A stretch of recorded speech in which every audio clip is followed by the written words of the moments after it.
So folks, best practices for selling to the mice market. A really interesting, compelling topic. And to address it, we have the cream of the incentive industry in the world. We have the people who are creating and crafting the programs that are going to all of the wonderful locations that you saw in the video. We have the people who are operating the programs there and delivering at that exceptional level all the time. So I'm going to call Bonnie Boisner with Amia to the stage, please, if you want to take your seat. Followed by local hero, Adrienne Clarke from the Convention Centre in Dublin. Denise Dornfeld from Allied PRA. John Lannini with Melia Hotels International. Jonathan Richards from the best sunglass company in the world, Maui Gyms. And Julia Trejo from Terramar DMC in Panama and Mexico City. So what we're going to do is we're going to do this TED Talk style. So each of our guests will have, they know how long they have, it's a short amount of time to address that topic.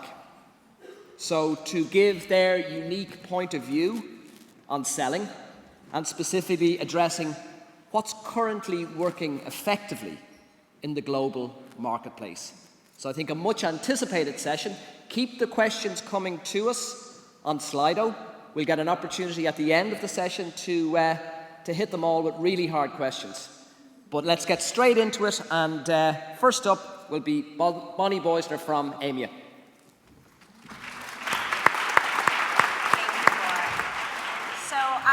Oversee all of the event delivery teams at Amia in Minneapolis, and I have to say it's my first time to this beautiful country of yours, so everything that Rajiv said and Kevin said, thank you for the warm welcome that you've given us all, and I'm just so excited to be here. I love that first word. Today when we were all polling how we felt excited, I think that was among us as well, so thank you for that. So I would like to move into just a couple slides of what we've experienced both personally and at Amia in just successful ways to sell to our market. Some of it's very basic, but I'll tell you, we sometimes forget about the basics. So I wanted to reiterate some basic essentials that we continue to keep on top of our game at Amia. And the first one is really investing in the personal relationship. You know, this business, I think, more than a lot of other businesses today, is really based on personal relationships. And these things don't happen overnight. So, you know, one of my recommendations always is make that investment from the very beginning, both with the clients that you're selling to, the third parties you may be working through, and all of your partners and the different partnerships that you have to deliver the business to this market. The second one is to really understand your client's business and what they're doing, what is their main focus. And this is looking at the products they sell too. And this might seem very basic, but it's amazing how many times it's overlooked. Things like handling an automobile client and maybe showing up to pick up their executives in maybe a competing automobile.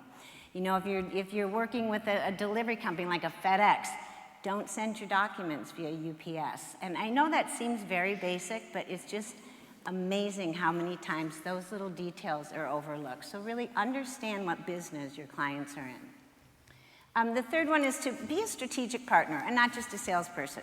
You know, understand how whatever you're selling, whether it's a venue, an activity, whatever it is, how it fits in to the bigger picture, even just beyond that event.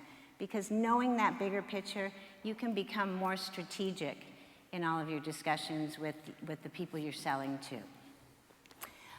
Be expert in your trends and your destination or your venue or whatever your expertise is. Be expert at how the trends are affecting those.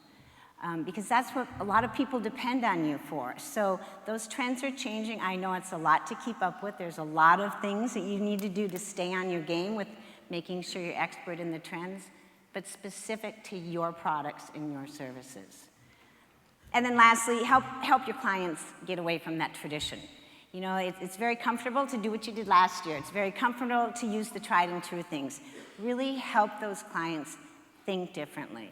You know, one of the examples that we do is when we are brainstorming on a type of program, a type of solution, we don't bring a budget into the meeting. We go in, we put everything up on the board, you know, all kinds of different ideas that feed off of each other. And then we bring in the budget and say, okay, what can we do to do it with this budget, right? Is it feasible? Is it attainable? And is it desirable? So we use some of those innovating and new thinking techniques to help drive the ideas in our programs. So those are just some basic essentials that we always keep on top of.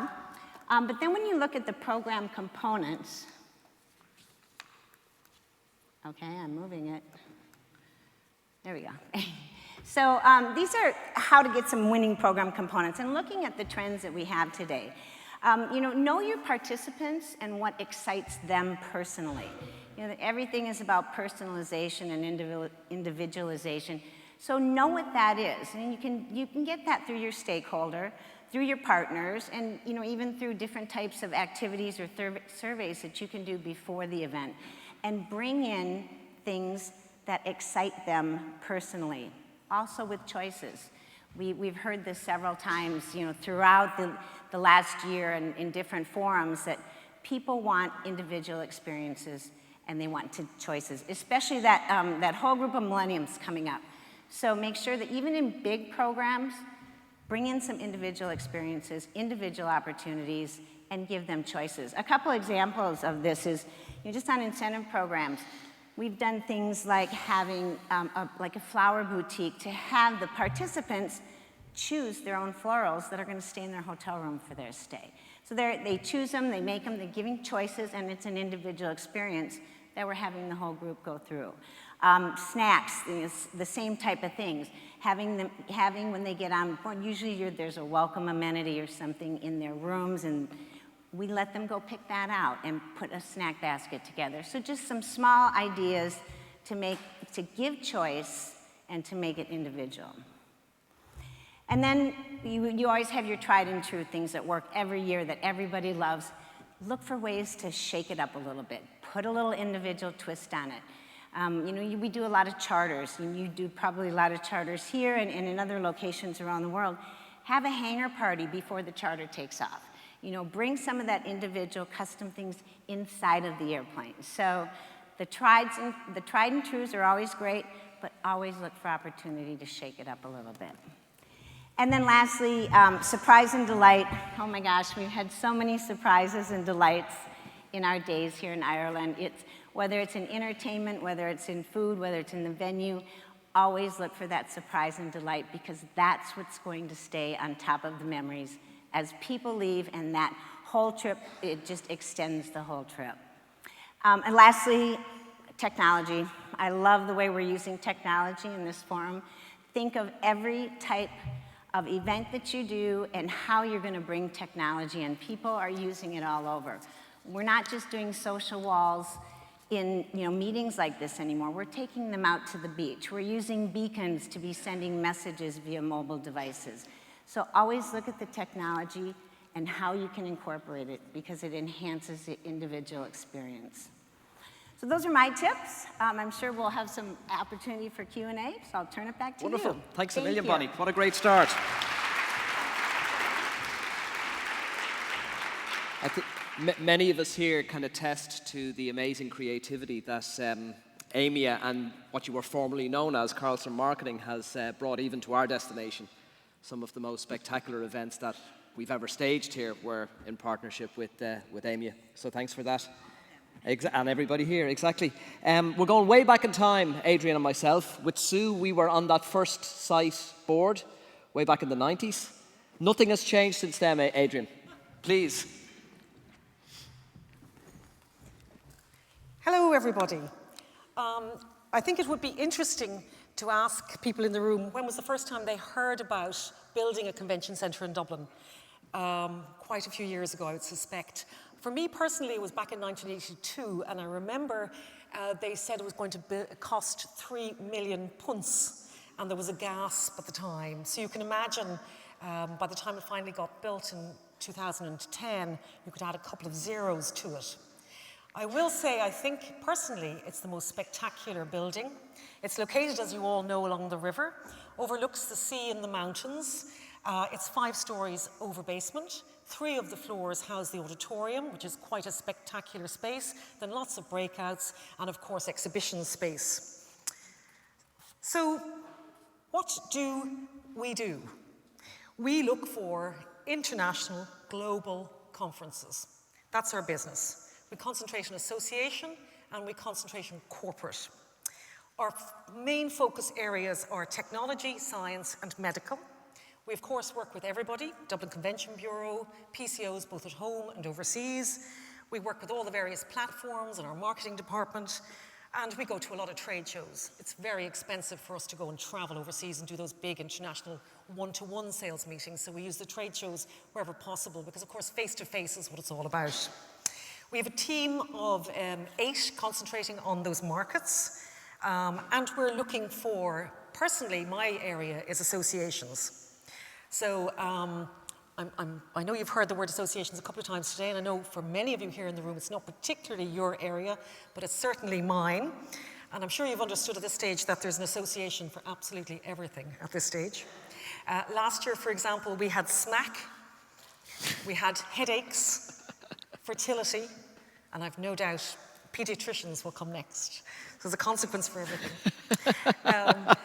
So we work from the bottom up and from the top down. So bottom up, we run seminars, programs for association, potential ambassadors to come and meet us, and we find out what conferences they may be attending internationally, and then we see if we can encourage them to go forward to bid for it. The alternative way we work then is from the top down. So we look for conferences on a constant basis. We call them opportunities. So, for example, actually, funnily enough, recently I was overheard with the sales team when we were dividing up some leads, and I was heard say, so who wants Parkinson's, who wants pain, and who wants venereal diseases? So, as I said, so when we're researching our opportunities, and we find one and it fits the building and the space, etc., that we have, then we go out looking for the potential ambassador to bring that conference to Ireland, because inevitably about 90% of all association conferences require that it be brought forward through a local, so either a local member or the local Irish society of that world group. These can be very difficult people to get hold of, in particular consultants. They're the doctors, they're very time poor. I've made 8-10 phone calls with various secretaries just to try and get the guy on the phone. I've even sent forward a letter of interest on a doctor's behalf without ever having met him. I've even gone forward and presented an entire bid on his behalf and never met him. So it is difficult to get these people, as you can imagine. And also, too, Ireland is small. So if, for example, it's cochlear implants, the conference, the World Conference, and we're trying to find an ambassador for that, and maybe there's only 2 specialists in Ireland. If, for example, they're not interested or they're too busy, they haven't got the time for this, that's the end of us going forward and bidding for that conference. So we're out, that's it. Move on, find another opportunity. So our competitors, of course, are Europe, Amsterdam, Spain, Copenhagen, Scotland, all the places that were mentioned earlier on. So what is the differentiator from our point of view in trying to win these big international conferences? I think it is actually down to our people, the staff that we employ. We've been very successful to date, I'm delighted to say, and part of that is because of the training programs. We have some of the nicest people I've ever worked with working at the CCD, like from Gearbox and Coco and Fluff, some of our technicians, through to Louise, our financial controller. The training programs for everybody, it's possible to be anybody you want and learn whatever you can. For example, Declan, our painter, recently did a presentation course. You know, it was something he wanted to do, and I think that's brilliant. So in our sales team at the moment, we have 30 years experience in selling the CCD at this moment in time. So that, we think, gives us a competitive edge. We have ongoing sales programs throughout the year for our sales team. So we cover NLP, negotiation skills, presentation skills, etc. For me, one of the biggest parts of working with the team is our site visits. We really go to great lengths to ensure they're as good as we can possibly make them. And all of the sales team buy into that on a constant basis. So we think that little things matter and big things happen. So for example, when we were bidding recently for Velo City, a cycling congress, 1,500 people, coming in 2019, we'd finally got down to the last two countries. It was Helsinki or Dublin. And the Council of 8 were flying in. Dublin Convention Bureau were bringing them to the venue. So we invited all of our staff, anybody who has a bicycle, to come to the reception area on their bike that morning to welcome them. So the entire foyer was flooded with all sorts of bicycles, and it was just a lovely ringing of the bells to welcome them. And I'm delighted to say we won that conference as a result. When I mentioned our fam trips, we really do try to think outside the box. We had one fam trip last year where we thought, what can we do that's different in the venue? So we created a cocktail bar on the auditorium stage. And it was very funky and modern, and chef was there doing some food. We had a singer and guitarist. So you felt as if you were in a play yourself. Because not many times do you get that opportunity to stand on an incredible stage. And it was just something a little bit different, and people talked about it afterwards. And really, that's what you're trying to do, is to create an experience and a memory. When we had Databricks coming to visit us recently, they could only come in on a Sunday. This was for a corporate conference, a technical conference. So what we did was we met them at the airport ourselves, drove them to the venue. When they arrived, we had security welcoming them and our staff. All the signage throughout the building had the signage for Databricks. We had their logo up on the stage, etc. And when they told us that they'd just come from another venue they'd been visiting in Europe, they said that they were turning on the lights and unlocking the doors as they were being shown around. So it's that little level of difference of little things matter that can make the big things happen. And as a result, Databricks has confirmed for next year. So finally, again, going back to that differentiator, can I just share the values of the CCD? We care about making a difference. We challenge and learn from each other every day. We recognize we all have a part to play, and we're genuine and fun and allowed to be ourselves. So on a final note, if I can just suggest my little bit of advice for what it's worth, give your salespeople and all your teams the skills to be the best they can. And if I discover that anybody has poached one of my sales team within the next 6 months, I will hunt you down. Thank you.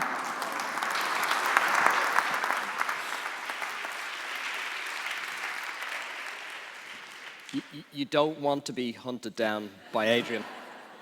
I've been in that position. Not a good place.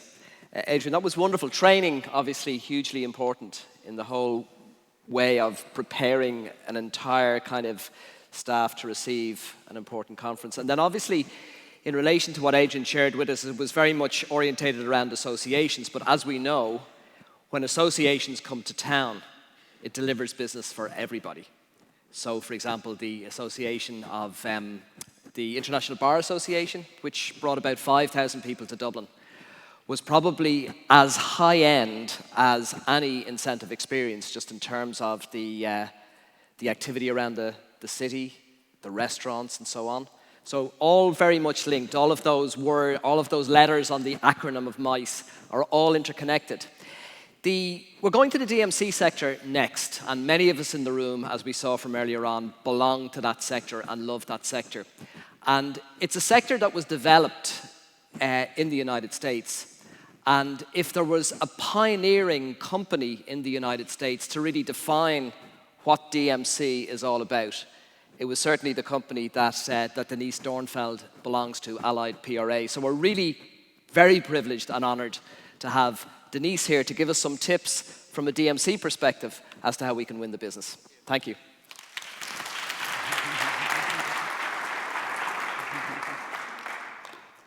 Good morning. I'd like to echo what Bonnie said. This is absolutely one of the most amazing destinations that I've ever experienced, and so thank you so very much for having us here. It's just, I live in California, and I could move here, so that's saying something, okay? I'm the chairperson at Allied PRA, and I've been in the DMC business the bulk of my career, and I have loved every minute of it. Because I love the psychology of the sale. I love the high touch. I want to get to know who you are, because I cannot give you a program that is going to wow you if I cannot get to know you. And I have to know you at a different level than absolutely just what we can talk about, on a telephone call. So I just want to share some of my tips with you and some of the things that have worked for me. I've been here I'm dating myself, but 32 years. So my personal philosophy is to practice the high touch approach with each of our client and our staff encounters, so that your guests will know exactly how you want them to feel. So what does that mean? I try to put myself in the client's shoes with empathy and to understand the demands that are put upon them, and I don't want to be one of those demands. And so instead, I want you to feel like I'm your safe harbor, your home away from home, if you will. In my view, constantly retooling our value to our incentive clients with a high-touch approach is one of the ways to stay relevant. Let's look at a definition that inspires oops, a little too fast there. There. The high-touch slide is a pretty broad definition, but here are some of the ways that I try to make a client feel valued while I try to add value to their program. As we know, the incentive house and the incentive client uses the DMC to make the destination come alive for them. How do we make this trip an experience of a lifetime? How do we allow their guests to go home and have bragging rights and tell everyone why they got to come to Ireland, why they work so hard, why they're working the weekends? It's because you give them that, oh my gosh, experience. We all know that sales should do more listening than talking, but I try to take it one step further, and I believe that it's the well-staged question that helps people launch into the benefits of the destination, right? So I find that so many salespeople talk and talk and talk instead of asking the question. You hear the blah, blah, blah about the benefits of their firm and about their destination rather than, what can you provide for them? So how many times have pivotal conversations and transformative insights come from these conversations? I believe enough that we should not dismiss that process on either side. During the site inspection or in the discovery phase, I love to find out what drew the client to their current job. Tell me about your career. That question alone will tell me the client's experience level. You sell to someone that's brand new in the job, but completely different than someone's been there for 20 years. I was handed a pearl very early in my career. I joined an incentive house and our sales team for dinner, and I ended up sitting next to the stakeholder. And I asked my question, tell me about your career, and she starts telling me about it, and I said, after hearing her a little bit, I said, do you like what you do? Tears rolled down her face, and you know that, oh my goodness minute when you know the incentive house is looking like, what have you done? And she threw her arms around me and she said, you're the first person that's ever asked me that. And that really helped launch my career and my belief that we have to dig deep. So this allows me to also explain, when I know how long they've been in the job, this explains what my destination has to offer them and how I can accomplish their goals, because it's their goals that need to be accomplished, not mine. What is the appeal of this particular destination to you and to your executives? What have been your top 3 magic moments? And what have been your top 3 misses? The why is the most important part of that question. How did the guests feel? Were they motivated? Were they absolutely underappreciated? Were they valued? That's how you have to design that program. So if I don't know about the past, I can't possibly talk about the future. A site inspection gives me much more face-to-face time than the telephone or than an email. If I can't have a site inspection, I have to have a phone call. I cannot, emails to me fall flat, and so often they are absolutely misinterpreted, if you will.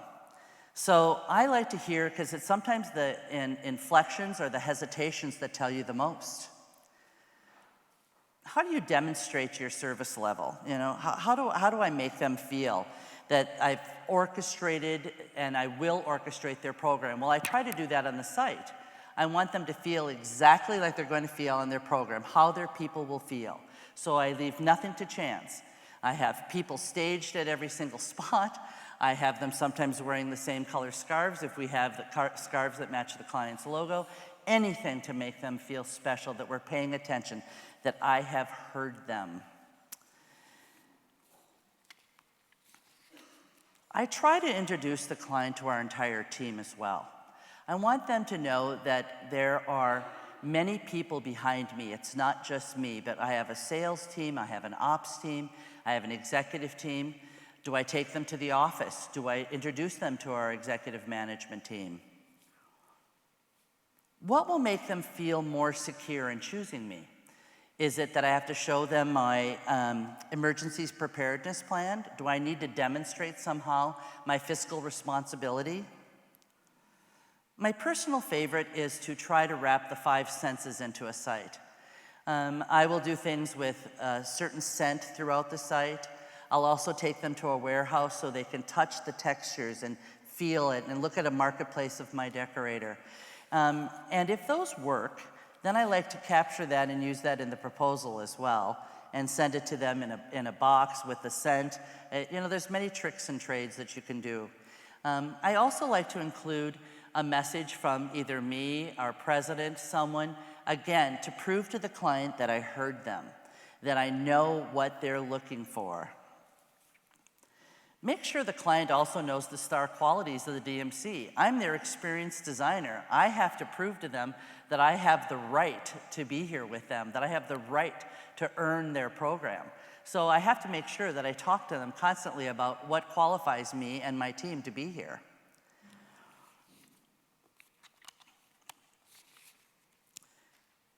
To me, the best way of working toward developing a long-term repeat client relationship is the information you've garnered throughout the program. Do they have a favorite beverage? I make sure it's delivered to them every day. Do they in their war room? I make sure that our operations team asks if they can absolutely have a seat in their war room. It cuts down on any miscommunication. They then act as a team. And you don't have to then try to track them down and send them emails, phone calls. Make it so easy for the client to love you. As the chairman of our company, I personally send a letter to each of our clients after the program. I thank them for the business, and I ask them what could we have been done differently and better. In closing, I wanted you to see how I have tried to individualize my messaging in my email. That is my template that I use.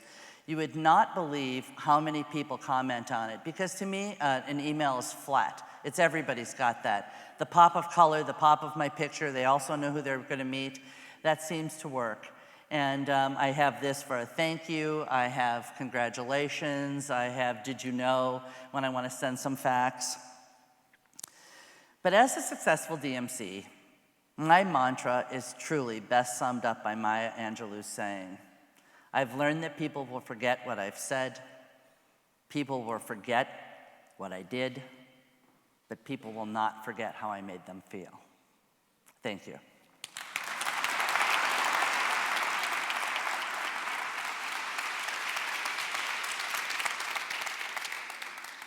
Thank you very much, Denise. That was really very inspirational. I was very privileged actually to serve under your leadership last year on the Site Foundation, and certainly all of those wonderful characteristics that you described in relation to how you conduct your business were obviously very prevalent in how you actually led the Site Foundation last year, so thank you for that.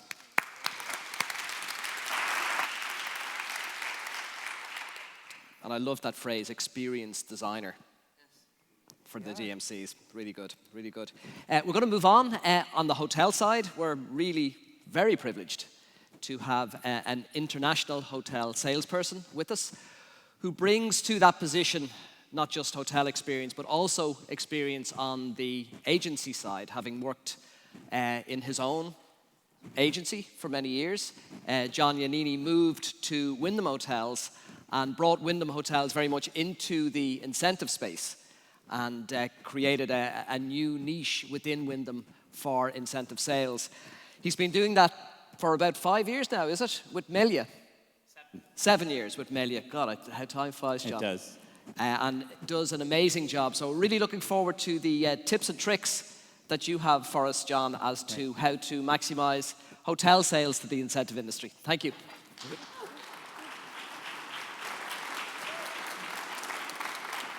Good morning. So I want to share with you just a little bit of a personal story. So you look at my surname and clearly it's Italian, but 50% of me is actually Irish. So my mother's a Fitzgerald, and my grandparents about 100 years ago immigrated to the United States. So, my mother now sits in a nursing home with dementia, but one of the things that she does remember is being Irish. And she has these big, beautiful blue eyes, like many of you do. And when we talk about Ireland, and I told her I was coming, she just got a big grin on her face, and she said, "Say hello for me." So officially, that's what I'd like to do today.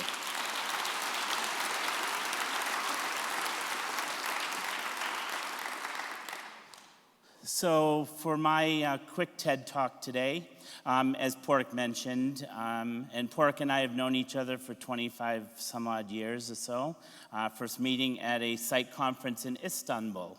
So you never know where you're going to meet people that will still be with you long down the journey. So my role at Melia is I'm the Vice President of Sales for the Americas. The Americas encompass all of North and South America. I have 50 salespeople that work for me regionally in all of those markets, selling to the MICE arena globally for all of our approximately 400 hotels around the world. So if you don't know our company and you go on our site, or you do know our company, we are very heavy in the resort sector. That's the foundation of our company. Company was founded 60 years ago. But the story there is that with the resort sector comes the incentive sector. The incentive sector is by far the most important sector to our company as we have grown over the years and as we continue to progress.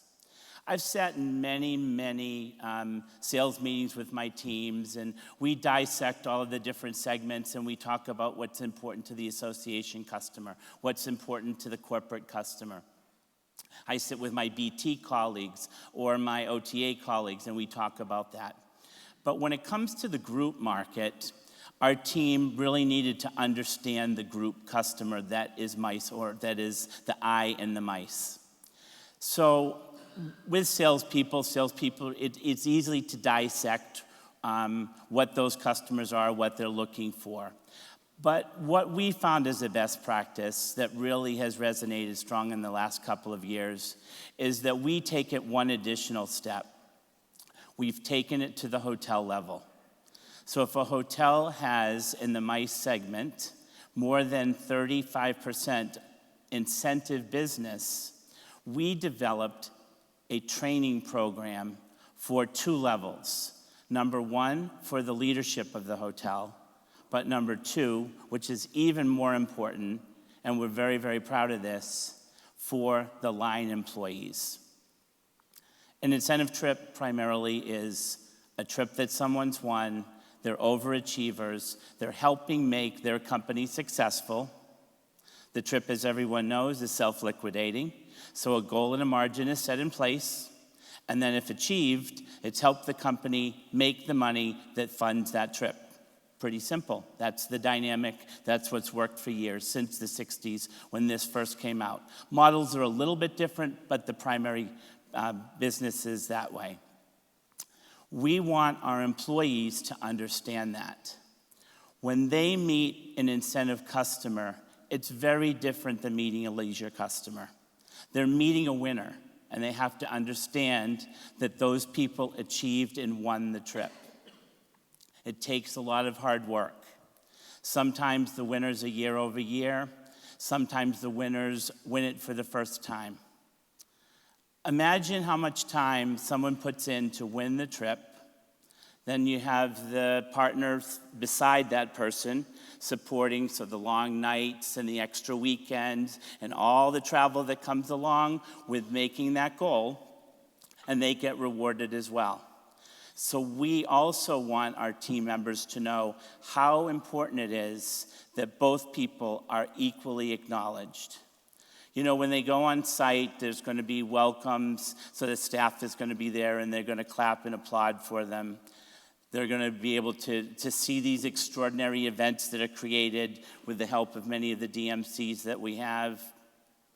They're going to have an evening, likely, where they'll get a plaque.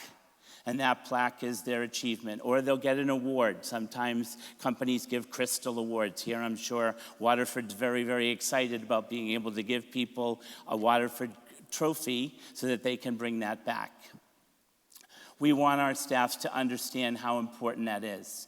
That when they see that plaque in the room, how to be very careful around that particular ornament, how to treat those people, how to recognize those people. Many times I don't have it on because they ask me to take it off, but they have a lanyard or a name tag. Sometimes companies go as far as putting on a special bracelet. There are key identifiers that they can use in order to let them know how important these guests are and how different these guests are than the regular guests that they might encounter in the course of the day. So I just wanted to sort of leave those kinds of thoughts with you, that that's a way that we've been truly successful. It's resonated extremely well. I know, it's interesting, and I'll use Terry Mannion as an example. One of his employees said to me when she came on site, "Oh, can I help write a little module for helping your team be successful?" So a client that came on site with a program was so impressed by this and said, "How can I get involved to help you create it?" It's a different perspective. Now, I have a lot of years of being a planner, but I haven't been a planner for 10 years. So my perspective is a little bit different.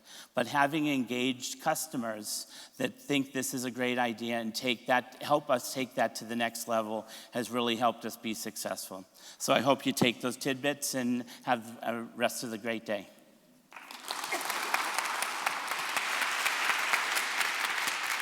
Thanks to John for that. That was wonderful. I've sent you another little poll if you want to just have a look at Slido, just to see how you react to the different points that are coming across here. So I'll leave you to do that while I introduce the next speaker, with whom I go back a long way. Now, we're usually told not to look at the world through rose-tinted glasses, but that wouldn't apply in relation to the next person who does look at the world through rose-tinted glasses. But they're the best sunglasses in the world. They're Maui Jim sunglasses, and many of us in the incentive industry have come to appreciate that because we've experienced the gifting programs that John's company is involved in and has kind of in many ways pioneered as part of the full comprehensive incentive experience that's available to a qualifier. If you want to look there behind you, John, it might give you a good impetus for what you might say to us. Key steps to winning sales: build relationships and learn to listen are coming across very, very strongly. And even though we all talk about social media, I think we've all realized now that it's an add-on and something that we only do when the relationships have been built and we are learning to listen. John, would you like to come forward, please, and address us on how you actually make sales in your client organizations? Thank you. You. Well, thank you, ladies and gentlemen. How exciting is it to be here in Dublin? It's 16 years since I was here, when I was in short trousers. I think it's 21 years that I've known Porrick and Patrick, having met them on the Irish Tourism Board's booth at ITNME in Chicago in 1996. I think I was a lot more naive then than perhaps I am now, although Pat Delaney may disagree with that. People often ask, why is the Englishman living in Dallas, Texas, selling the best polarized premium sunglass in the world? And I've asked that several times myself. But I'd be delighted to take those questions over an adult libation later. I'm here today, not really necessarily with my Maui Jim sunglass hat on, but to talk about some practical tips and tricks for buying a gifting experience versus a generic pillow gift as part of a program or client event. So stop me if you've heard this one. You're packing up to come home, maybe from an incentive travel program, a sales meeting, a convention. You've taken all of your clothes out of the wardrobe. They're all folded on the bed. You've got the suitcase open. And you look down and you go, that amazing, delicate cracker and dip tray that they've given me.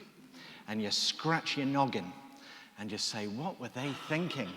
What were they thinking? You see, quality really does matter, and it really matters about the small stuff, okay? And don't take it from me. When we were putting together some research on this within my division at Maui Jim, so although we're a worldwide company in 15 countries around the world, my division is a very small part of that. I work for the corporate gifts division that specializes in bringing our on-site fitting experience to meetings and events worldwide. And we conduct about 1,000 globally every year, just to put it in context. But we went to the Cornell Hotel School of Management, and I quote, "The primary reward or trip and the gift equally affect the overall evaluation of the entire product bundle. And a low-quality gift diminishes the perceived value of high-quality primary purchases." So determining what gift to include as part of a promotional strategy is not a trivial managerial decision. So in essence, what we're saying is that there's a direct correlation between the amount of work a participant puts in to earn that reward, or a key customer puts in terms of spend with your good selves as vendors, and the gift or trip that they receive. And if there's a mismatch, then there's often a disconnect between gift recipient and gift giver. Okay? So to help with this today, whether you're a third party, an incentive house, a DMC, a PCO, perhaps you're a promotional products vendor or other valued buyer or supplier in our channel, I want to share 7 tips and tricks to help you avoid some of the pitfalls, I hope. First of all, true brand experience. If you're having a true brand experience, you're likely to have staff on site who are full-time employees of the brand. And they're going to be able to expertly guide your participants or customers through the experience.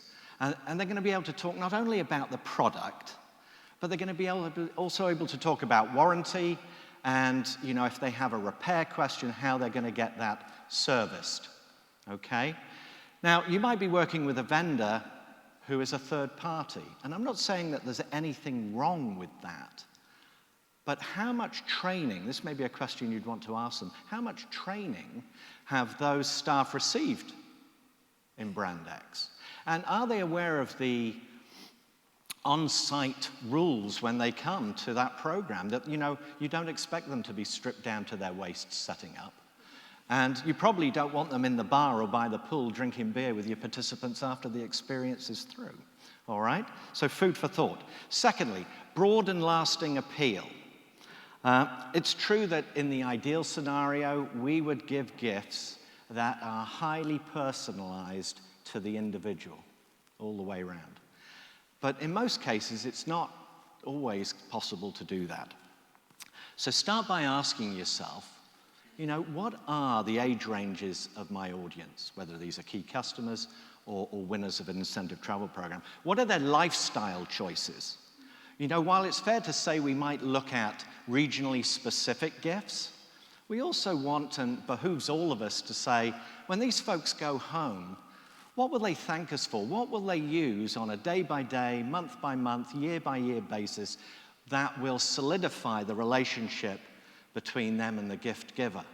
I think in terms of marketing objectives, it is somewhat sad if in your surveys or questionnaires, if they exist, that you hear that the gift they received has been re-gifted, right? That's me, call me old-fashioned. Thirdly, time versus money. If you ask yourself, how much is my time worth, it's probably going to direct you down the right path to decide the direction you should go in. And you probably want to work with a vendor, I would suggest, that has all the knowledge and expertise at their fingertips to advise you and guide you in order to deliver your event in a seamless, well-organized, and timely fashion. Calculating the true costs. You know, there's nothing more pivotal to all that we do than our budget, and we don't like any surprises. I'm sure you're not dissimilar to the rest of us. So, you know, some things to consider when you're using a gifting experience. Are there additional costs for having those staff come and man the booth or the fitting station? Are there travel costs for those staff? What about shipping, duties, and taxes? That's a line item that I can assure you, you don't want to be a surprise post-event. What are the deposits like? What are the cancellation fees? If product is going back to the vendor, is there a charge for putting it back on the shelf, what we call a restocking fee? And what about processing and billing for drop shipments and add-on orders? Number 5, inventory considerations. It's important to be aware that when you're working with different vendors, some of them may be the manufacturer, but some of them may be third parties. And often in this channel of business, dare I say it, a lot of companies use it to get rid of discontinued or overstock product. Okay, so you want to be aware of that because participants might be expecting to get you know, the very latest that's online in the marketplace and be disappointed ultimately by that. And of course, also the product you choose, how much size and space does it need on site, not only to deliver it, but to store it. You know, clearly there are smaller items that take up less space versus maybe doing something with luggage or doing something with a blue jeans, denim jeans bar in terms of literally the space to execute and store it. 6, international destinations. Exciting destinations, such as Dublin, can often, for some of us, come with complicated logistics. So you want to be working, I would suggest, with vendors and suppliers who have all of those relationships with local brokers, all of their international FedEx, UPS, DHL relationships absolutely buttoned up so that they can deliver for your event. Nothing worse than having something stuck in customs and the delay in execution of that event. Last of all, minimums and maximums. Is the vendor or supplier you're working with giving you a minimum that is in their interest versus your interest? And although it might be fine for a group of several hundred or several thousand, what about if it's a group of 25 to 50 high-end executives or board of directors? Can they deal with that for you? And conversely, if it's tens of thousands of people, can they actually get their hands on the product? And if they can, does it mean you've got to put down a massive deposit in order for that to take place? So, in the end, the ultimate goal of the incentive travel industry is to inspire people to perform by offering meaningful rewards and incentives. If we amplify and apply the research, some of the Cornell stuff I mentioned, and elevate the experience to something truly interactive, then you can make experiential gifting a fun and exciting component and help cement the relationship between the recipient and the gift giver. This will create positive lifelong memories associated with the sponsoring company that aids top customer retention and top performer retention, and a desire to repeat year on year. And let me say in conclusion, very powerful psychological components of a program. So small cog, big wheel, but you know, the small stuff really does matter. Thank you very much indeed. Appreciate it.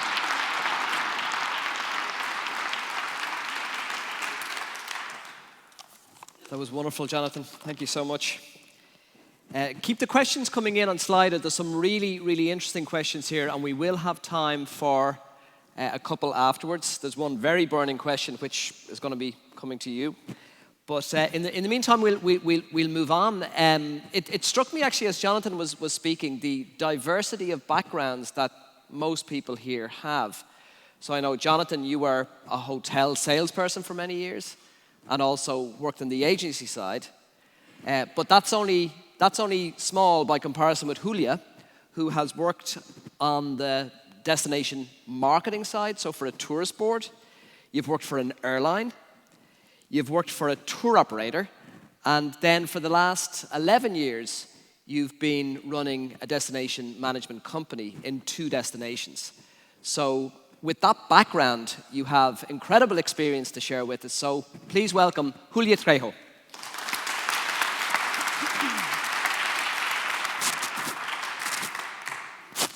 Well, thank you. I'm super happy to be here. I'm very passionate of Oscar Wilde.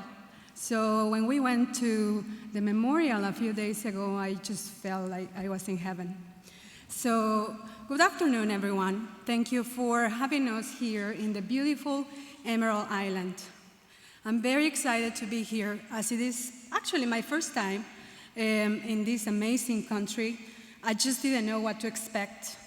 But at the end, when I came here and I saw, your beautiful weather, your wonderful buildings, some things that I actually don't see, at home. So I was just listening very carefully, Kira, and really, you hooked me, absolutely. So, I'm very happy to spend some time with the site board and also with the board of trustees for the Site Foundation.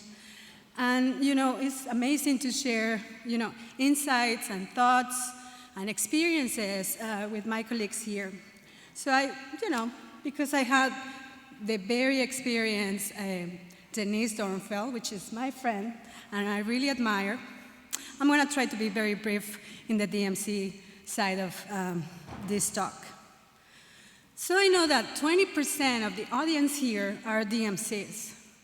And this is basically the third of this room, so I'll try to be very specific here. So as a first thought, what exactly can we offer to our clientele, to our partners? And what is exactly what we differentiate from others, from the rest? Many things come to my mind, so I will try to explain myself. We, the destination management companies of the world, we recommend, we experience, we influence, we market, we sell, and we operate MICE programs in our countries. We usually have a clear perspective of what our client needs. We meet them, either electronically or personally. We invite them to come to our destinations. We bring them, for a site inspection. And, when they are here, we work our magic and show them our wonders. There's no better destination than ours. And then, they fall in love, and the negotiation, continues. Of course, we have to work continually to strengthen our position in a very demanding marketplace. But, how we can differentiate from other DMCs? We're the local experts. No one knows better the destination than us. We know how many people can fit in this room, how many tables we can put, what restaurant choices we can give to our clients. We also know what services we don't recommend to them. Too many things that someone that is not located in this destination, they couldn't know this. So we can gain a really competitive advantage through accreditations. For example, we have, of course, the ADMC, which is basically the Accredited Destination Management Company, and is approved by the ADMI, which is the Association of DMCs. We also have some certifications. So I don't know if in the audience we have any certified like CMPs, DMCPs, or CIS? No? Yep. So, these acronyms are, a little bit confusing. So, CIS is basically the Certified Incentive Specialist, which is, by our association site. We have the CMP, which is the Certified Meeting Professional, and the DMCP, which is, our business, the DMC professional. So we create different products, we create new destinations, and I'm loving the sun that is shining over here. We procure our involvement in the industry. We attend seminars, we go to trade shows, events, and then after all of this, we kind of start this very positive message to our customers. What happens with IT, which is becoming really, really critical into our business in the DMC sector. And we have now softwares like Viper. I don't know if anyone is related to Viper, which is a CRM. And we don't know if we hire a community manager, for example. Other CRMs like Salesforce that we can use. And while we're running all these systems, operated by our employees or maybe external, really what are the best practices to be up to date and take the advantage that we really require? We owe ourselves very high standards, and we must commit to code of ethics. So just a few, we really partner with our clients. We improve our companies with integrity. We protect and maintain the confidentiality of our customers, which is super important. We avoid actions that are basically conflict of interest. We commit to the protection of the environment, which is, now is crucial. Yes, we do have climate change. We practice financial integrity. And these are just a few examples of how we can stand out and be professional. So we need strong relationships with our suppliers and with our industry in general.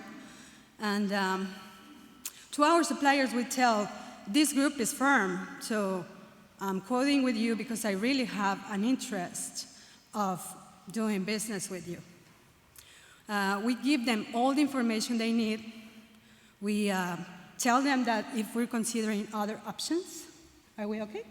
Perfect. Sorry, it's because she was coming to me a few moments ago and she was telling me, oh, you're bending the antenna.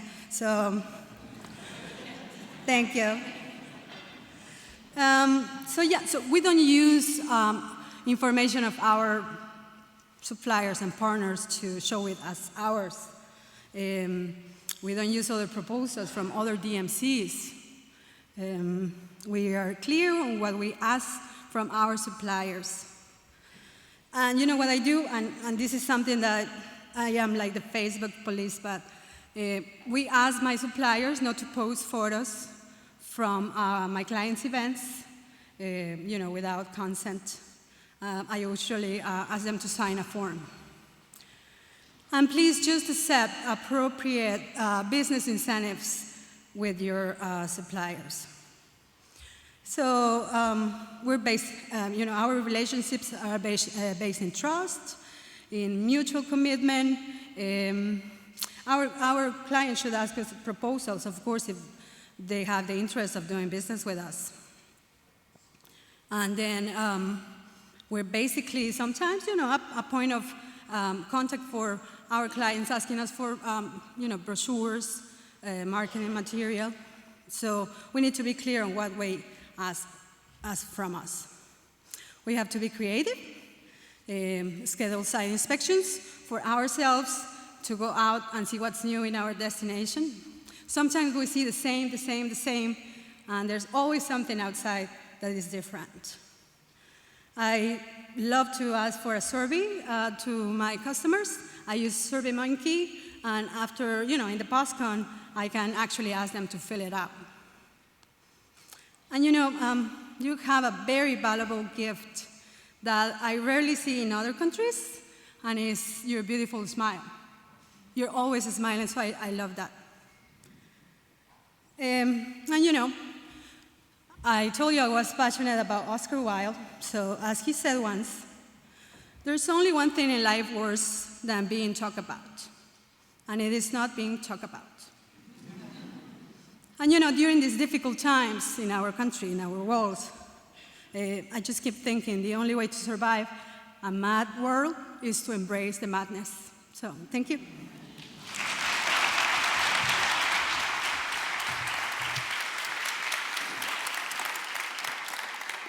Thanks very much. I've sent you another poll in the meantime just to get a sense of what are the thoughts you're having. So I've asked what 3 words sums up what you're learning this morning. So we've got some really interesting responses already. We've also got some amazing questions. So I'm going to go first to the questions. And the very pressing question, which everybody wants to know the answer to, probably needs to be directed to yourself. So no pressure, Bonnie. So trade shows versus direct sales. What's the most strategic way to connect and maximize opportunities with our overseas clients? Boy, that might be a tough one. They go hand in hand, right? Trade shows have you have a client, and then you also have a sponsorship, and you have a fulfillment piece. So I think the way to maximize that is identify who is really running what part. Many of the big shows or the big conferences that have trade show components that we do, there's multiple third parties or multiple companies that come together to deliver that. So a good strategy is to know who all of those are. In many cases, there's not just one that's overseeing it. So I think one of the big strategies would probably, the first ones, is to be able to identify, seek who you know or seek what you find is the organization in that, and then attempt to sell, in pieces almost. It's just not always one client or one stakeholder that's managing all those decisions. So I'm going to put you a little bit on that. So DMC or a hotel here that really has something compelling to present to EMEA, and a limited budget. Obviously, we should do everything if we possibly can, but with a limited budget, is that budget better off spent trying to get a direct face-to-face meeting with you, or is it better spent by taking space at a booth at a trade show? Okay, I may have misunderstood your first question. It's very difficult. I mean, the way we're changing, the way you identify and come to the people in those decision makings is changing with remote workers, with all kinds of different work environments. In that case, I would start by some type of not visit, not trade show, but personal connection before an opportunity like that would present itself. So before an IMEX, before an EIBTM, before, find out how a connection could be made before that, so that that trade show might just enhance that. Okay. So starting it direct and then using the trade shows to enhance it. But you're very difficult to get to. We are. And it's not, it's not that we don't hear that. I think it's because of the nature of the way we're working today. It is hard to get to us. So I would always start with direct and do it before some big event that's coming up, and then depending on how that works, use that event to enhance it. Denise, how have you done it? How have you actually got in front of Bonnie? Oh. And all the other Bonnies that there are that you need to talk to. How have you done it? Well, honestly, I believe that you have to belong to organizations like SITE. And there are only so many ways, they only have so much time, and there are a million of me, okay? And they all want a piece of her time. And so I believe that we all need to be active in our communities and in our organizations. I mean, I belong to quite a few, actually, for that very reason. Very good. Jonathan, I'm going to jump over to you because you would have had this kind of conundrum as a hotel salesperson based in the UK, looking at the North American market and saying, how can I get in front of Bonnie and all of the other bodies that I need to talk to? How did you do it? Well, to what I said opening, how naive we were back in '96, or certainly me. We'd turn up in Chicago and stand on the Starwood booth, hoping that the business would walk by. I mean, that just boggles my brain that I think about that now, all those years on. I mean, yeah, much more strategic approach to what we do now at IMEX. I mean, a lot more thought into how we're going to engage. But from the salesperson back in the day, yes, it was all boots on the ground, building relationships that still exist to this day.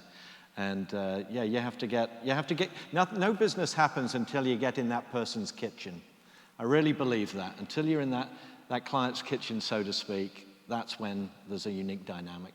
Very good. Adrienne, persistence, obviously. So give us an example of something that worked for you just through sheer persistence.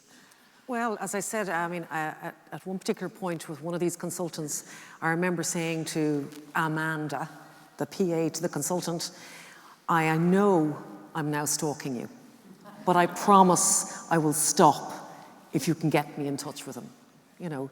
And really it's just having a tenacious nature, making sure you've got a good follow-up system so you know when you're going to call them back, being consistent in that, consistently following up by both voicemail, messaging, emailing, using your LinkedIn, using every opportunity to get in front of that person. And even if it's through calling somebody else who knows them, that you can make that connection. Super. I'm going to go with this question to 3 people who have been, in the past, or still are, on that agency side. And the question, it comes from Michael Dalton, and it's a great question. What was the most memorable sales call you ever experienced? So I'm asking it to Jonathan, John, and Bonnie. So whoever wants to jump in first. Jonathan. Well, I can tell you there's been a lot of horrible ones. You know, having been in hotel sales and then moved to head up sales and marketing at a full-service incentive house in Dallas just after 9/11 in early 2002, having been into those offices, you only see that element. But when you're on the receiving end of that, oh my word, there really are some dreadful presentations. And it really behooves suppliers in the room to really polish up and get that portion right. Best one ever. Our good friend Katina, who is at NCL Regent, wanted to hire her, thought she was outstanding, had done all her due diligence, understood the company, understood what our hot buttons were, all the research, and then the material was delivered in a really exciting format. And I tell her that to this day when I see her. Very good. John? So I would say that on my agency side, it was not a cruise line, but a hotel company that came in, and they were global. And they had done some investigation on where we had presented this one group for the last 4 or 5 years. So they did sort of like a global map, and they kind of walked us across the world and where the next 5 years could walk us to. Very good. Which was really kind of cool. Yeah. Because although maybe we would or would not consider those destinations, it started to plant the seed about where the future could lie. So it was really... And also that future could lie with them. Correct. On a continuous basis. And, Bonnie? yeah, my experience was very similar to that. It was a hotel company that brought in many different, there was probably about 10 or 11 different properties. Took us through that, had a mobile app with an engagement game almost involved as they went through that. And then we went to speed dating so that they could, people that needed to talk to them, our buyers that had specific business at that time, we speed dated for an hour. And it was probably a 2-hour sales call, but I tell you what, it was right on the money and was very good use of everyone's time. Super, super. This is for Julia and for Denise. So Denise and Julia, challenges for DMCs are varied. but online costs, the internet in general, and direct selling to the client is becoming widespread. Discuss. You want to go first? Discuss. No, Yes. I really think what I was just mentioning during my TED Talk is about really partnering with your suppliers, with the industry in general. We're basically a for-profit company. I mean, we have to live, right? So, with suppliers, with our partners, we sell them a considerable high amount of activities, of dinners, of services in general. So what they say to me is, you bring me business all year, and one client is going to bring me just one in their life. So that's basically for me, how different we can, you can go search online for a city tour and find this price, but I don't sell city tours, I sell service. So Very good. That's for Very me good, Julia. Denise? It is increasingly a challenge, for sure. But I'll tell you a story. I had a long-term client, and she called and she said, Denise, I'm not going to use you this time. I'm going to do it direct. I have a small group. I'm just letting you know in case you run into me in town. And I said, okay, fine, but let me at least know who you're using, okay, so I can make sure that you're using the right supplier. And she said, well, I'm using ABC Transportation Company. And I said, well, Clara, that's a problem because I've never heard of them and I've lived in San Diego 32 years. And she goes, oh, but they have a wonderful website. And I'm like, well, yes, and so do a lot of other people. But I waited 2 weeks after the program. I called her and I said, so how did the program go, Clara? And she said, I almost lost my job. They missed 6 out of the 10 executives. And so you have to be able to prove your value. You have to be able, she chose not to listen to me, but she came within a hair's breadth of losing her job for that decision. I have one other quick one. I think I'm going to have to stop you because that's been flashing there okay. for a few yes, minutes. Absolutely. So, folks, please join me in thanking Bonnie, Adrienne, Denise, John, Jonathan, and Julia.